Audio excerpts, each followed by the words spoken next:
এক মুহূর্তের ভুল আর একটি চোখের পাপ।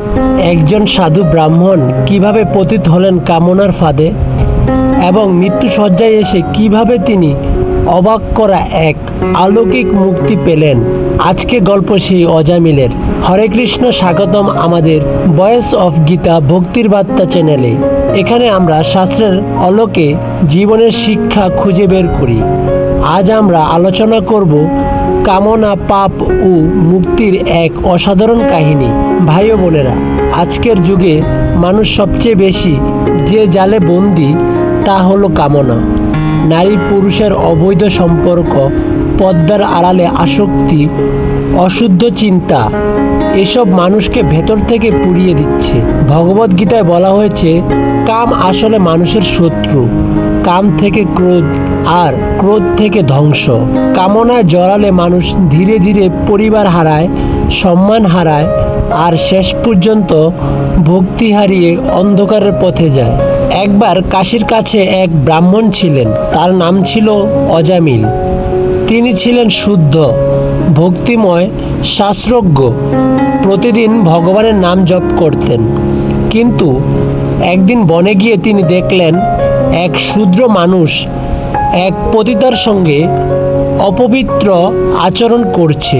সেই দৃশ্যে এক মুহূর্তে তার অন্তরের কামনা আগুন জ্বালিয়ে দিল।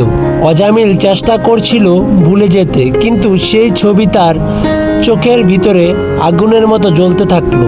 অবশেষে তিনি সেই নারীর প্রেমে পড়লেন, আর ধীরে ধীরে স্ত্রী, পরিবার, ধর্ম সব কিছু ত্যাগ করে সেই পতিতার সঙ্গে সংসার করতে লাগলেন। এভাবে এক সময় সাধু ব্রাহ্মণ ভোগে আসক্ত হয়ে পড়লেন। চুরি, মিথ্যা, পাপ এসব করে সংসার চালাতে লাগলেন। এক এক করে 10টি সন্তান জন্মালো তার। সর্বকনিষ্ঠ সন্তানের নাম দিলেন নারায়ণ। ভগবানের খেলা দেখো। যদিও অজামিল ভক্তি ছেড়ে দিয়েছিলেন, তবুও ছেলের নামের মাধ্যমে ভগবানের নাম তার জীবনে রয়ে গেল। বছর কেটে গেল। একদিন অজামিল মৃত্যু শয্যায় শুয়ে আছেন। তার দেহ দুর্বল, শ্বাস ভারী। সেই মুহূর্তে ভয়ঙ্কর যমদূতেরা এসে হাজির হলো। তারা শিকল নিয়ে তার প্রাণ টানতে লাগলো। অজামিল ভয়ে চিৎকার করে উঠল, নারায়ণ, নারায়ণ। তিনি তার ছোট ছেলেকে ডাকছিলেন, কিন্তু তার মুখে বেরোলো ভগবানের নাম। সেই মুহূর্তেই বিষ্ণুদূতেরা এসে দাঁড়ালেন।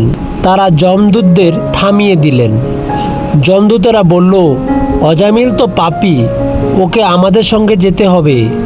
তখন বিষ্ণুদূতেরা বললেন, মানুষ যদি একবার ভগবানের নাম উচ্চারণ করে, তবে সেই নাম সব পাপ ধুয়ে দেয়। অজামিল শেষ মুহূর্তে শুদ্ধভাবে নারায়ণের নাম উচ্চারণ করেছেন, তাকে তুমি নিতে পারবে না।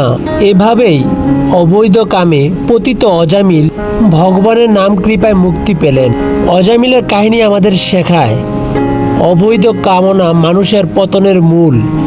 শাস্ত্র, পরিবার, ভক্তি সব কিছুই নষ্ট হয়ে যায়, কিন্তু ভগবানের নাম এত শক্তিশালী যে একবার আন্তরিকভাবে উচ্চারণ করলেও মুক্তি দেয়। তাই ভাই ও বোনেরা, আমরা প্রতিদিন ভগবানের নাম জপ করি, যাতে শেষ মুহূর্তে ভুলে ডাকলেও ভগবানের নামই আমাদের রক্ষা হয়। আশা করি আজকের গল্প আপনাদের মনে দাগ কেটেছে। যদি ভালো লেগে থাকে তবে আমাদের চ্যানেলটি সাবস্ক্রাইব করুন, আর এই ভিডিওটা অন্যদের সঙ্গে শেয়ার করুন। হরে কৃষ্ণ।